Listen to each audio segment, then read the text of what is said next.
আসসালামু আলাইকুম। জানিয়ে দেব এই মুহূর্তে হাতে পাওয়া সর্বশেষ ভয়ঙ্কর কিছু আন্তর্জাতিক আপডেট বাংলা সংবাদ। শুরুতেই থাকছে সংবাদ শিরোনাম। ভারতীয় পণ্য পরিবহনের সব পথ বন্ধ করল পাকিস্তান। বিশ্ব চলচ্চিত্র অঙ্গনে ঝড় তুললেন ডোনাল্ড ট্রাম্প।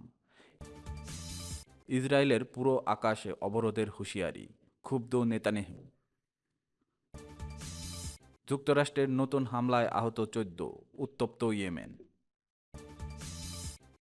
এতক্ষণ শুনছিলেন সংবাদ শিরোনাম, এবার বিস্তারিত।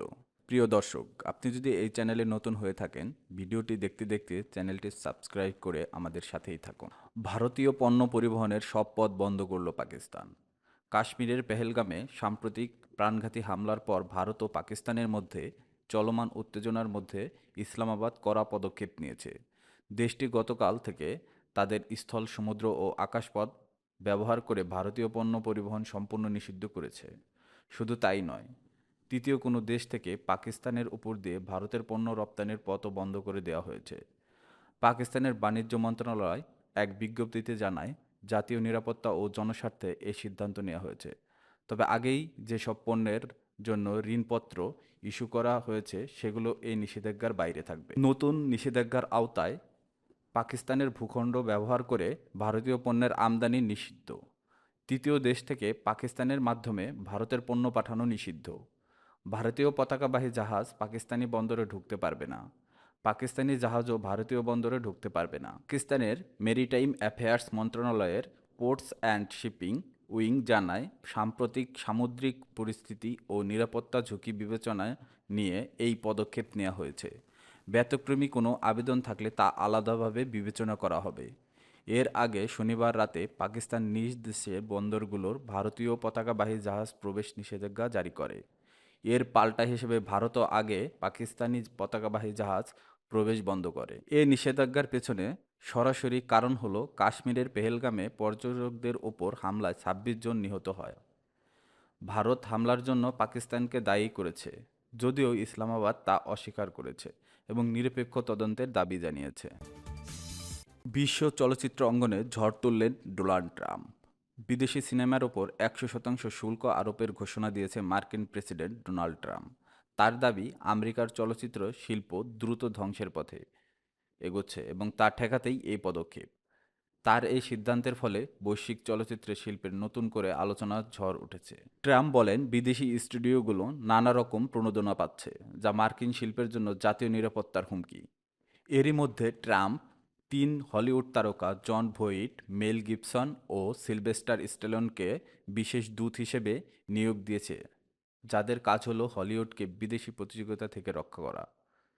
চলচ্চিত্র গবেষণা সংস্থা প্রোডপ্রো জানিয়েছে, ২০২৪ সালে যুক্তরাষ্ট্রের চলচ্চিত্র খাতে বিনিয়োগ ২৬% কমেছে। বিপরীতে কানাডা, অস্ট্রেলিয়া, নিউজিল্যান্ড ও যুক্তরাজ্যের বিনিয়োগ বেড়েছে। চীনের সঙ্গে বাণিজ্য যুদ্ধ এরই মধ্যে চলচ্চিত্র খাতেও প্রভাব ফেলেছে। বেইজিং আমেরিকান সিনেমার আমদানি কোটা কমিয়েছে। চীন বলছে, যুক্তরাষ্ট্রের শুল্ক নীতি দর্শকদেরও আগ্রহ কমিয়ে দিচ্ছে।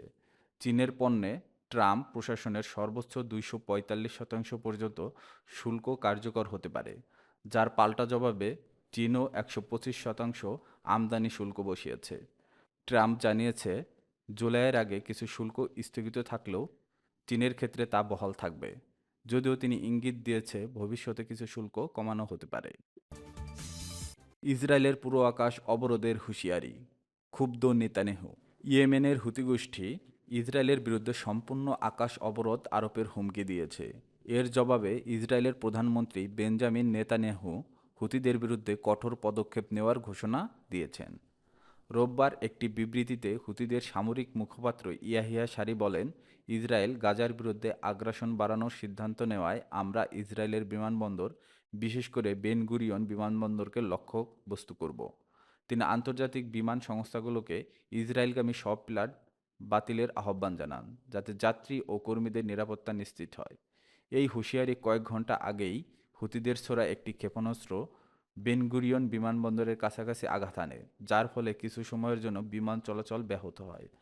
আশ্চর্যজনকভাবে ইসরায়েলের হেজ্জ ও যুক্তরাষ্ট্রের থার্ড প্রতিরক্ষা ব্যবস্থা এটি প্রতিহত করতে ব্যর্থ হয়। এদিকে নেতানিয়াহু এক ভিডিও বার্তায় বলেন, আমরা আগেও হুতিদের বিরুদ্ধে অভিযান চালিয়েছি, ভবিষ্যতেও চালাবো। এটা হবে যে একবার আঘাত করলাম হয়ে গেল, বরং একের পর এক আঘাত হবে। তিনি ইরানকে এই হামলার জন্য দায়ী করে বলেন, তাদের মদদদাতা ইরানকেও সময় ও প্রয়োজনে উপযুক্ত জবাব দেয়া হবে।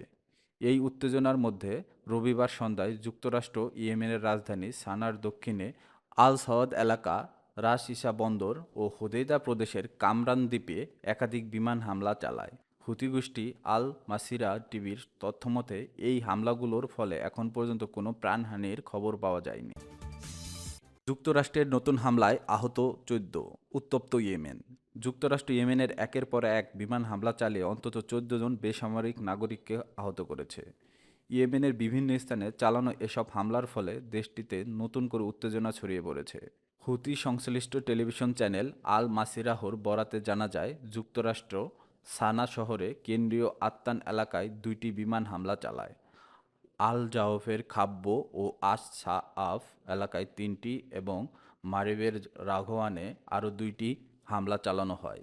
এছাড়া সানা প্রদেশের বনি হুসাইস ও বনি মাতার এলাকায় আল মালিকা অঞ্চলে 7টি এবং সাদা শহরের পূর্বাঞ্চলে 3টি বিমান হামলার খবর পাওয়া গেছে। সানা শহরের সুইব জেলায় চালানো একটি হামলায় 14 জন বেসামরিক নাগরিক আহত হয়েছে বলে জানিয়েছে ইয়েমেনের স্বাস্থ্য মন্ত্রণালয়। গত 15 মার্চ থেকে শুরু হওয়া মার্কিন অভিযানে এ পর্যন্ত ইয়েমেনে 1000-এরও বেশি বিমান হামলা হয়েছে। এতে ব্যাপক প্রাণহানি ও বেসামরিক অবকাঠামোর মারাত্মক ক্ষতি হয়েছে। এই সর্বশেষ হামলার কয়েক ঘন্টা আগেই ইসরায়েলি প্রধানমন্ত্রী বেঞ্জামিন নেতানিয়াহু হুতিদের বিরুদ্ধে চূড়ান্ত আঘাত হানার প্রতিশ্রুতি দিয়েছেন। বিশ্লেষকদের মতে, নেতানিয়াহুর মন্তব্যের পরই এই মার্কিন হামলা মধ্যপ্রাচ্যে নতুন করে উত্তেজনার জন্ম দিয়েছে।